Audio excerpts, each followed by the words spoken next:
박지원 목 내놓겠다. 추는 국민의당 파문이 일파만파로 커지겠습니다. 급기야 박지원 전 대표는 내가 만약 관련됐다면 내 목을 내놓겠다. 이런 얘기까지 했습니다. 오늘 정치권 첫 번째 소식은 국민의당으로 가보겠습니다. 네, 국민의당 박지원 전 대표의 이야기부터 한번 들어보시죠. 만약에 제가 조작 음모에 가담했다면 추미애 대표에게 제 목을 내놓을 테니 검찰 수사 지켜보고 제가 관련이 없다면 추미애 대표 뭘 내놓을 겁니까?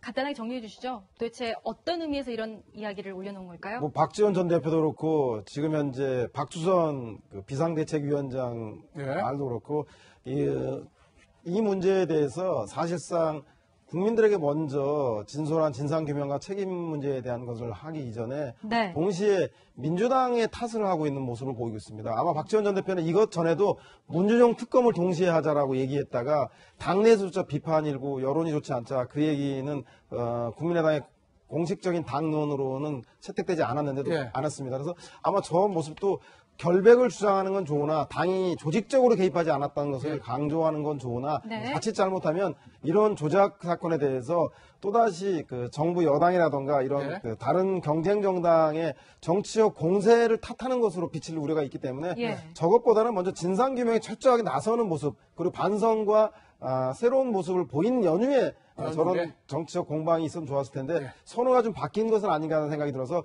국민 여론이 어떻게 이 문제에 대해서 국민의당의 책임을 할지 아니면 이것을 비판하는 민주당 탓을 할지 제가 볼 때는 뭐 현명한 대처는 아닌 것 같다는 생각이 듭니다.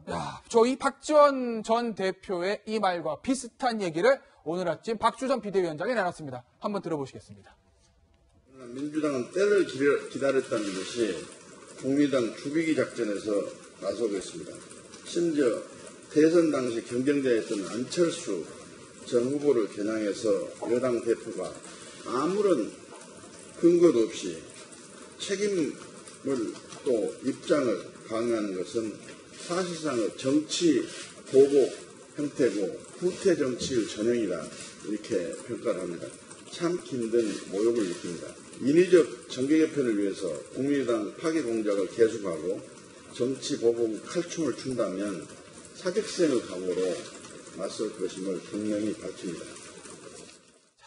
저희가 너무 앞서 나가는 건지 모르겠는데 일단 예측을 한번 해봅니다. 국민의당 이유미반 정계 개편이 있을까? 물음표를 달아봤어요. 추미애 대표 이렇게 얘기합니다. 국민의당 지도부와 대변인단의 총동원돼 조직적으로 사건에 개입을 했다. 박주선 비대위원장입니다.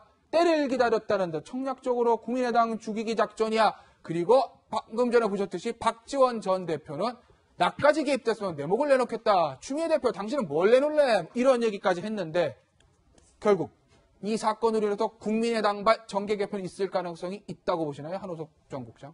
가능성은 있죠. 가능성은 있다. 가능성은 있는데 저게 이제 의도된 것인지 여부는 뭐 아직은 알 수 없겠죠. 다만 이제 그 키는 국민의당이 가지고 있는 게 아니고 민주당과 청와대가 갖고 있다 이렇게 진단을 해야 될 것 같습니다. 민주당과 청와대요. 그러니까 박주선 비대위원장도 지적했다시피 지금 당이 존폐기로 해선 거 아니겠습니까? 지지율도 이제 5%까지 추락을 했고 호남이라고 하는 자기 그 전통적 기반 자체도 완전히 이제 상실된 상황이기 때문에 존립 근거가 없어졌어요. 그래서 그 국민의당 의원들 입장에서는 이참에 빨리 그냥 소위 그 여권의 한 축으로 해서 민주당과 통합했으면 좋겠다 이런 생각들은 갖고 있을 거예요. 근데 역시 마찬가지로 이 정권 교체가 된 이후로 청와대나 민주당에서 그걸 검토했을 거예요. 왜냐하면 국회 과반 의석을 확보하지 못한 상태에서 국회 운영의 효율성이라는 측면에서 고려하면 사실은 국민의당을 어쨌든 흡수 통합해서 안정적 의석을 좀 확보할 그런 마음도 있지 않았겠습니까? 그럼에도 불구하고 그걸 하지 않았어요. 이유는 뭐냐면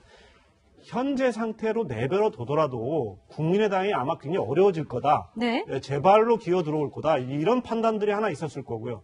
또 내년도 그 6월의 지방선거에서 이 상태로 가도 호남은 석권할 뿐만 아니라 수도권은 오히려 국민의당이 나와주는 것이 민주당의 압승에 유리한 측면이 있거든요. 오히려 딜레마네요. 그래서 아마 그 정기 개편의 시점이나 이런 것들은 아마 지방선거 이후로 미루지 않았었나 이런 생각이 들어요. 근데 현재도 그 생각이 특별히 달라질 이유가 없을 뿐만 아니라 상황은 또 좋아진 거죠. 왜냐하면 국민의당이 지금 존폐의 기로에 쓴 상황이고 미리 그 통합하는 과정에서는 지분 양보를 해야 된다든가 여러 가지 다른 것들을 줘야 되는 거 아니겠습니까? 예. 근데 지금은 그럴 필요 없이 무릎 꿇고 들어올 수 있는 상황이 충분히 조성이 된 거예요. 네. 다만 그럼에도 불구하고 정기국회 시점에서 그 정부가 추진하고자 하는 각종 개혁 입법이 국민의당의 어떤 캐스팅 보트 역할을 예. 통해서 그 저지가 된다면 예, 그러니까 그 민주당 입장에서 그 시기라든가 방식이라든가 아마 조절할 가능성이 있고 네. 그 과정에서 가장 중요한 그 거치와 관련해서 가장 중요한 대목으로서 안철수 후보를 어떻게 처리할 것인가 네. 이런 문제가 아마 고민거리일 겁니다. 말씀- 이번 사건을 네. 통해서 안철수 후보가 결정적 타격을 받았기 때문에 예. 네. 안철수와 국민의당을 분리할 수만 있다면 네. 여러 가지 측면에서 굉장히 유리한 정계 개편의 흐름들을 만들어낼 수 있겠죠.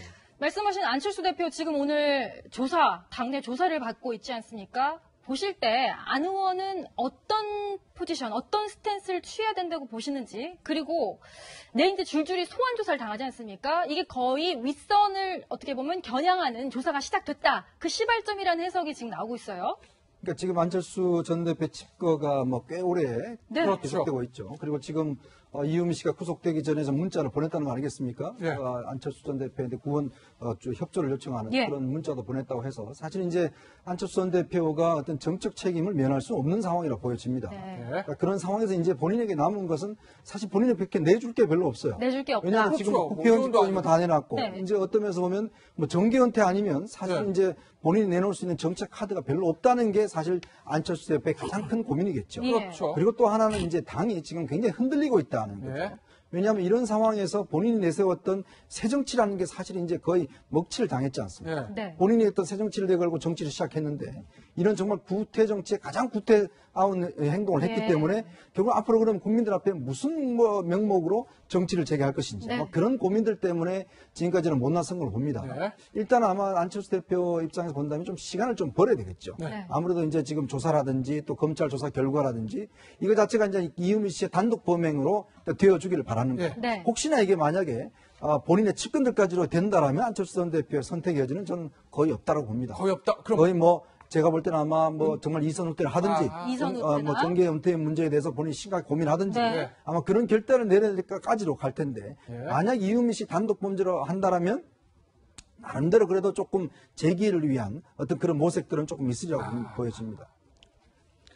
네, 저는 제가 볼 때는 이유미발 정계 개편 가능하지도 않고 실익도 없다는 생각이 들어요. 오, 아시겠지만 실익이 없다는 것도 뭐예요? 그 왜 대선 전에 바른정당에 있다가 다시 예, 예. 자유한국당으로 회귀한 친정으로 돌아왔기 때문에 예, 예. 네. 지금은 아니라 생각이 들고 다만 제가 볼 때는 안철수와 국민의당 안철수 전 대표 네. 국민의당 사이에서 사실상 그 이제 결별의 수순을 밟을 가능성이 매우 높다. 별의 수순. 네. 그렇기 때문에 이 이유미발 그 정계 개편은 예. 여야를 전체로 통틀어서는 정계 개편에 그치기보다는 확산되기보다는 예.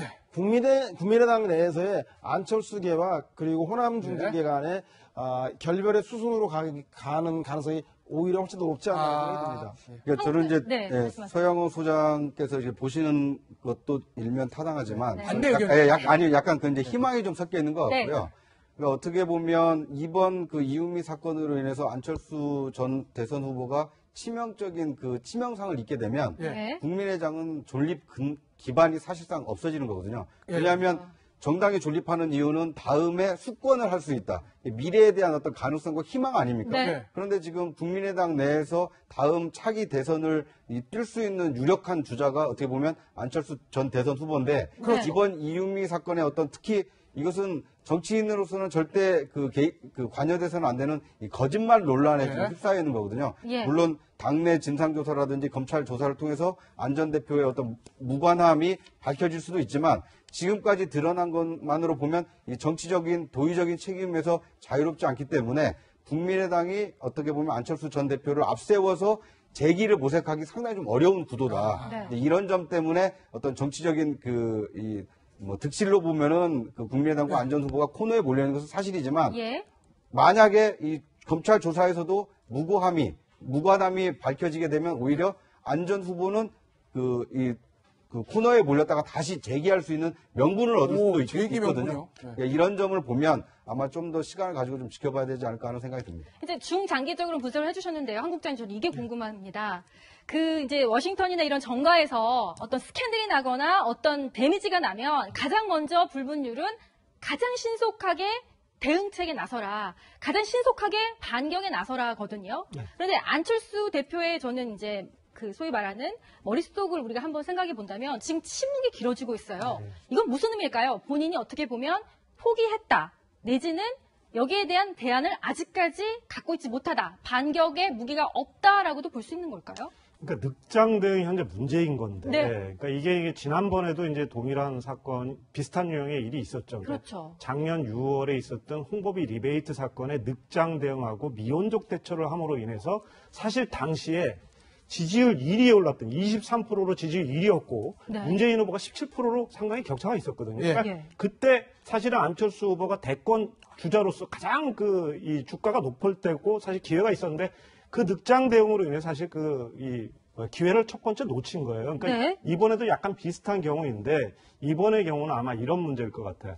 본인이 어떤 형태로든 지금 그러니까 언론에 나서서 해명을 하거나 입장을 피력할 경우에 그 자체가 아니라 공방의 소재가 돼서 사건을 더 키울 가능성이 있다라는 판단들을 하고 있는 것 같아요. 그러니까 뭐냐면 기본적인 이번 사건의 기초적인 윤곽이라도 예. 어느 정도 나오고 나서 내가 입장을 얘기를 해야지.